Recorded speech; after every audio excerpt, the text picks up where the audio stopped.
श्रद्धेने येती देवा भक्त तुझ्या दारी, पूर्वीसी मनोकामना अशी कीर्ती तुझी न्यारी।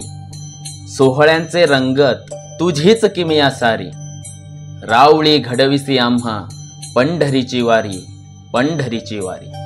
गड नदी आणि या गड नदी शेजारी वसलेलो गाव म्हणजे सांगवे गाव। या सांगवेकरांचा आराध्य दैवत म्हणजे श्रीदेव रामेश्वर मंदिर। या रामेश्वराचा पाषाण स्वयंभू पाषाण असा।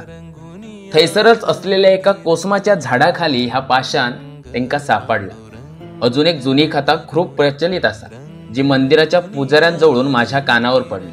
ती अशी की व्यापारी वर्गाची एक होडी गड नदीमधना होडीत सामान भरून येत असताना अचानक वादळ वारा सुरू झाला।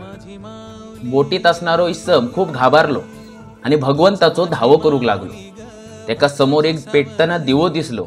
त्यावेळी तो म्हणालो की देवा, जर तू माका तारलस या संकटात ना तर मी तुझा मंदिर बांधार। आणि चमत्कार घडलो। वादळ वारा सगळा थांबला आणि त्याची ती होडी सुखरूपरित्या गड नदीच्या काठावर पोहोचली। त्यावेळी त्यांना स्वतःच्या ऐपतीप्रमाणे एक छोटासा मंदिर बांधले आणि त्यानंतर तिथल्या ग्रामस्थांनी मिळून या मोठ्या मंदिराची स्थापना केली। आणि त्यानंतर कित्येक वर्षानुवर्ष हरिनाम सप्ताह चालू असा आणि समस्त सांगवे गाव ह्या रामेश्वराच्या नामघोषात तल्लीन असतं।